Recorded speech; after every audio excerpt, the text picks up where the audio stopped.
she said. "I'm tired of pretending I like your family. Don't invite me to Christmas," I replied. "Completely understand." Then I brought my new girlfriend instead. When my sister posted the family photos, her missed calls started coming in. I, 32 male, got the message that ended my 3-year relationship on November 18th. Not in person, not even a phone call. A voice message while I was at work. "Daniel, I need to be honest with you. I'm tired of pretending I like your family. Your mom's passive-aggressive, your dad tells the same boring stories, and your sister acts like she's better than everyone. I don't want to do Christmas with them this year. Actually, I don't want to do any holidays with them anymore. If you want to keep dating, fine, but don't invite me to family stuff." That was Melissa, 29, my girlfriend who I'd been planning to propose to on New Year's Eve. The ring was already in my sock drawer. I listened to that message 3 times in my car during lunch. Each time it hit different. First time, shock. Second time, anger. Third time, clarity. See, my family had done nothing but welcome her. Mom always made her favorite dessert. Dad included her in our fantasy football league. She came in second last year. My sister Jenna treated her like the sister she never had. They went shopping together, got their nails done, the whole thing. But apparently that wasn't enough for Melissa. I texted back, "Completely understand, no problem." She replied instantly, "Really? You're not mad?" Me, "Nope, your choice." Her, "Okay, good. See you tonight? Thai food?" Sure. That night she acted like nothing happened. Chatted about her coworker drama, showed me TikToks, normal girlfriend stuff. Never mentioned the family ultimatum. I played along, but inside, I was done. The next day I made some decisions. 1. Returned the engagement ring. Got most of my money back since it was within their return window. 2. Called my buddy Trevor, who runs a dating app consultation business. Yeah, that's a thing. Told him I needed a profile refresh ASAP. 3. Started apartment hunting. We didn't live together, but I wanted a fresh start. The breakup conversation happened 2 weeks later, right after Thanksgiving, which she skipped, obviously. Told her it wasn't working out. "Wait, what? Is this about the family thing? I thought you understood." "I do understand. You don't like my family. That's a fundamental incompatibility. But we can work through it. Couples don't have to share everything. My family's important to me. You basically called them unbearable. We're done," she cried. Said I was overreacting, that I was choosing them over her. I reminded her that she's the one who issued the ultimatum. Then I left. Here's where it gets interesting. 3 weeks after the breakup, I matched with Amy, 28F, on Bumble. Veterinarian, loves hiking, has a golden retriever named Waffles. We hit it off immediately. Coffee date turned into dinner. Dinner turned into a weekend hike. By mid-December, we were seeing each other regularly. December 20th, Amy mentioned she had no Christmas plans since her family lives overseas. "Want to come to mine?" I asked. Fair warning, it's pretty chaotic. My mom goes overboard with everything. Her face lit up. "Really? You sure it's not too soon?" "Nah, they'll love you. Plus, Mom needs someone new to show off her Christmas cookie collection to." Christmas Eve arrived. Amy showed up at my apartment with homemade brownies for my family and a bottle of wine. She was nervous but excited. Meanwhile, I hadn't heard from Melissa in 3 weeks. Complete radio silence. My family was hosting at their house about an hour away. When we walked in, Mom immediately hugged Amy. Dad shook her hand and started asking about her veterinary practice. Jenna squealed when she saw Waffles. Yes, Amy brought the dog, Mom insisted. The whole day was perfect. Amy helped Mom in the kitchen, listened to Dad's stories, and actually laughed. Played board games with Jenna and her husband. She fit in like she'd always been there. Around 8 p.m., we're all sitting around the fireplace. Amy's curled up next to me. Waffles is passed out by the tree, and Jenna's taking photos for Instagram. Whole family, including Amy, wearing the ridiculous matching Christmas sweaters Mom insists on every year. December 26th, 7 a.m. My phone starts buzzing. And buzzing, and buzzing. 23 missed calls from Melissa. 15 texts ranging from "we need to talk" to "how could you" to "call me now." I ignored them. But then Jenna texted me, Melissa's going psycho in my DMs about the Christmas photos. What should I do?" Turns out Jenna posted the family photos on Instagram that morning. Melissa saw them. Saw Amy wearing the Christmas sweater that used to be hers. Lost her mind. Update 1. So after ignoring Melissa's barrage all morning, she switched tactics. Started calling my mom. Mom called me around noon. Honey, Melissa's called the house 4 times. She's crying, saying you replaced her, that the family was supposed to be hers.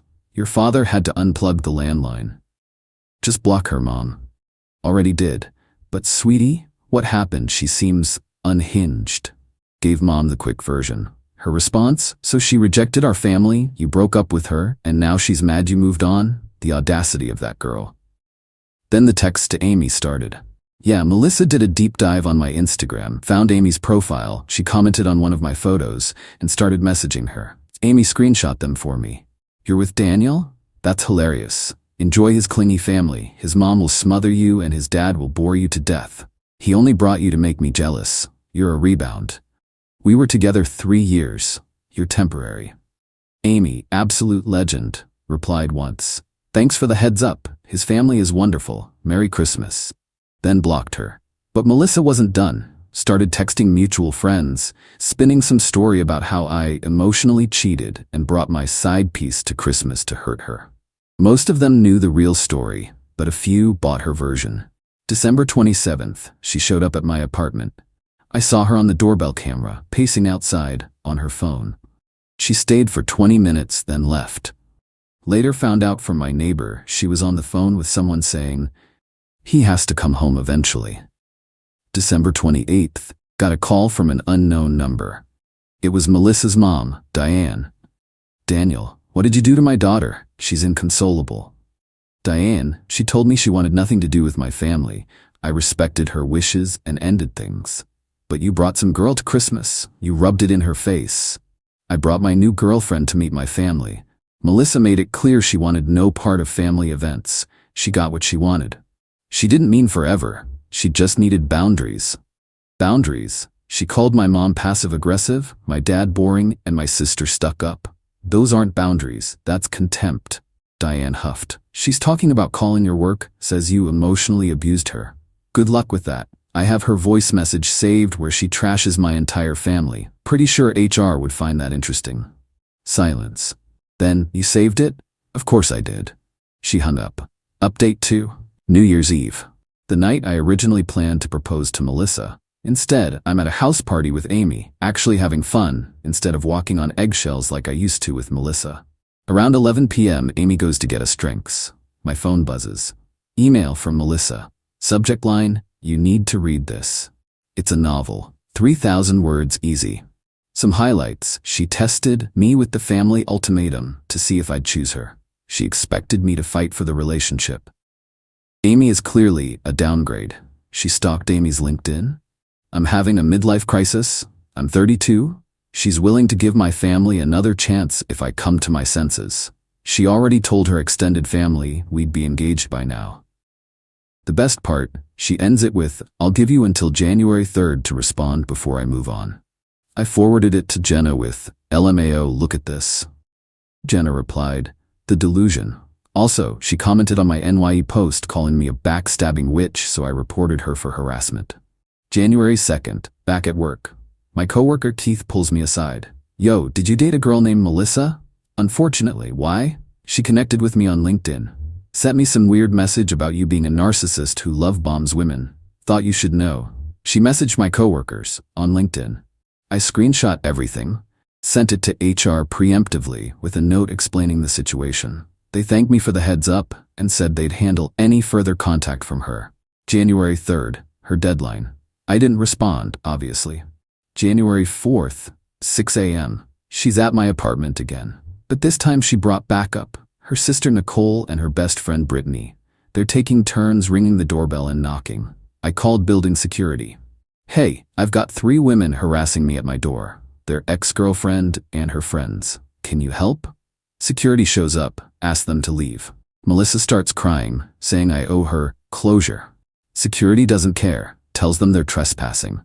They finally leave, but not before Melissa screams, you're going to regret this, at my door. Building manager emails me later. Per your situation, we've added those 3 women to the do not admit list. If they return, we'll contact police. That evening, my buddy Trevor, the dating profile guy, texts me. Dude, some crazy chick is leaving unhinged reviews on my business page, saying I'm a homewrecker who helps cheaters. That your ex? She went after my friend's business because he helped me with dating apps, after I was single. Update 3 mid-January. The escalation continued but got weirder. Melissa created an Instagram account, @DanielTruthExposed. Posted screenshots of our old texts, selectively edited, of course, photos of us from when we dated, and long captions about narcissistic abuse. Had maybe 12 followers, mostly her friends. The posts were unhinged. How he isolated me from friends, I never did that. Red flags I ignored. Included things like, too close with his family. Why family enmeshment is toxic, with my family Christmas photo. Amy saw it first. Her reaction? Laughed so hard she almost choked on her coffee. Babe, she posted a photo of you hugging your mom as evidence of emotional incest. This is comedy gold. We spent an evening reading the posts together, treating it like entertainment. Amy even started making bingo cards. Narcissist square, gaslighting square, trauma bonding square. We'd take a drink every time she used therapy speak incorrectly. But then she crossed a line. She posted a photo of Amy from her veterinary clinic's website with the caption, "The rebound who helps kill animals for a living seems fitting for someone dating an emotional killer." Amy's clinic started getting 1-star reviews, claiming she was heartless and abuses animals.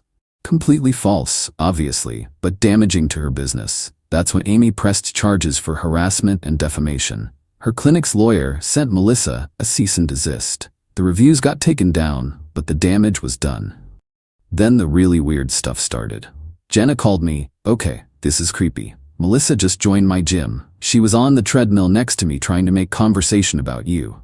My dad texted, "Your ex-girlfriend just tried to friend request me on Facebook. What should I do?" Block her, obviously.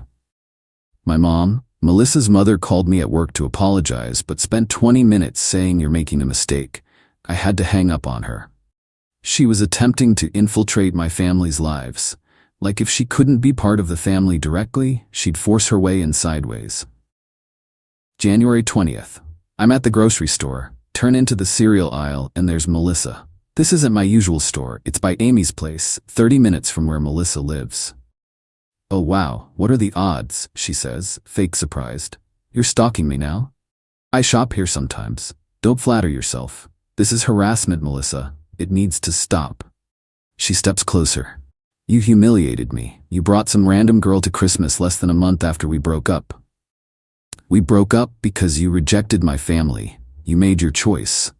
I wanted you to fight for me, to choose me. I did choose. I chose not to be with someone who openly despises the people I love. They're just your family. I was going to be your wife. Thank God that didn't happen." She actually gasped, like full melodrama.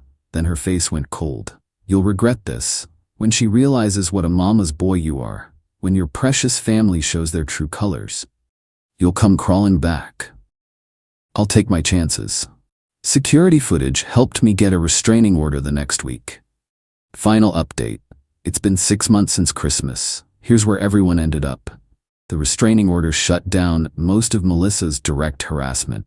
She violated it once in February, showed up at my mom's book club, got arrested, spent a night in jail. That seemed to finally get through to her. Her Instagram hate account got banned after multiple reports. She made another one, but it only lasted a week before that got banned too. The LinkedIn messages to my coworkers backfired spectacularly. Turns out one of them knew Melissa's boss.